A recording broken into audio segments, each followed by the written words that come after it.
If you want to buy 5, 10, or even 20 rental properties, do you really think the bank is going to help you do that? Because here's what usually happens. Your first rental, no problem. Second one, still doable. But once you start stacking properties, the bank becomes the bottleneck. Your debt to income ratio climbs, they start dissecting your tax returns, you run into conventional loan limits, and eventually the answer turns into you make good money, but not on paper. So the question isn't, can you buy more rentals? The real question is, how do you keep buying rentals without the banks being the gatekeeper? That's what this video is about. I personally funded and been a part of hundreds of real estate deals and work with investors who own portfolios ranging from a few rentals to a dozen across multiple states. What I'm going to show you today is how active investors are scaling rental portfolios without relying on traditional banks, using a lending product that looks at the property, not your personal income.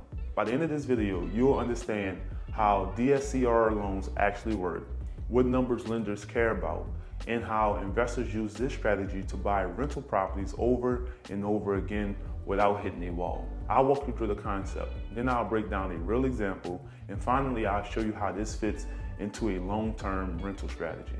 Let's get into it. If you're an active investor, you already know this pain. Banks don't really underwrite real estate portfolios. They underwrite people.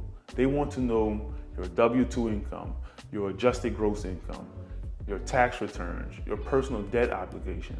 The problem is good real estate investors look terrible on paper.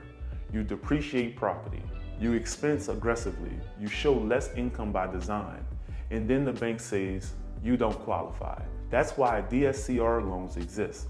DSCR stands for Debt Service Coverage Ratio. Don't get caught up in the terminology. Here's all it means. Does the property itself make enough money to pay for the loan? That's it. No W-2, no tax return deep dive, no personal income verification in traditional sense. The property stands on its own. Now, how DSCR is calculated? Let's walk through this slowly. A lender looks at two things: monthly rental income, monthly expenses tied to the loan. Those expenses usually include principal, interest, taxes, and insurance. Let's say your total monthly expenses is $1,800. If the property rents for $1,800, your DSCR is 1. That means the property breaks even. Now let's say the rent is $2,250. $2,250 divided by $1,800 equal 1.25. DSCR, that means the property produces more income than it costs to hold. And that's what lenders want to see. What a good DSCR looks like. Here's a simple way to think about it. 1 DSCR barely works. 1.15 to 1.25, acceptable for many lenders. 1.3 plus, strong. 1.5 is excellent.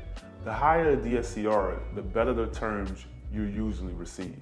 This could mean lower interest rates, less money down, more lender options. If this information is helpful, make sure you hit that like button and subscribe to the channel.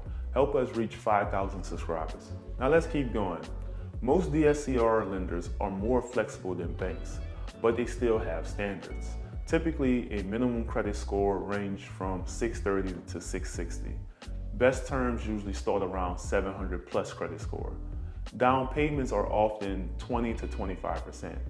Interest rates are usually slightly higher than traditional banks, but here's the trade-off. You get easier qualifications, fewer restrictions, and the ability to keep buying. Most DSCR loans are 30-year fixed, which matters a lot if you're holding long-term rentals. Let's walk through a realistic example. An investor purchased a small single-family rental for $235,000.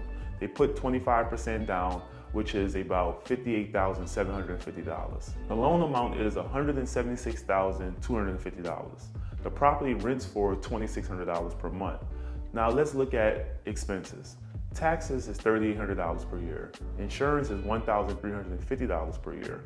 Principal, interest, taxes, insurance total is $1,980 per month. Now do the math. $2,600 divided by $1,980 equal 1.31 DSCR. That's a strong deal. The investor qualifies for a long-term DSCR loan with competitive pricing, without the lender caring what their personal income looks like. Why this matters for scaling. Here's the key point most people miss. DSCR loans don't stack against you the way bank loans do. Banks look at your entire financial life. DSCR lenders look at each property independently. That means property number 1 doesn't hurt property number 5. Property number 5 doesn't stop property number 10. The portfolio scales as long as the numbers work. This is how investors move past the bank ceiling. Another thing I have to mention, most long-term DSCR loans include prepayment penalties. Common structures look like year 1, 5%, year 2, 4%, year 3, 3%, year 4, 2%, year 5, 1%. After that, no penalties, and this is why DSCR loans are the best for long-term holds, not short-term flips. Now, let's compare DSCR versus hard money. Hard money serves a different purpose. Hard money is for short-term. They are high interest, used for acquisitions and renovations. DSCR are long-term, stable, used for holding assets. A common strategy is use short-term capital to buy and fix, stabilize the property, and refinance into a DSCR loan. Hold long-term with predictable cash flow. This combination is how portfolios are built efficiently. Now, why lenders require DSCR in the first place? This isn't just about protecting the lender, it protects you too. If a property can't cover its own expenses, eventually you're feeding it every month. You're exposing it to vacancies. You're stressing during downturns. DSCR forces discipline. It makes sure the deal works before emotion get involved. Now, who is this strategy for? This works best for if you're buying and holding rentals. You're playing the scale beyond a few properties. You want long-term cash flow, not quick exits. If you're trying to scale a rental portfolio, you need lending that doesn't cap you early.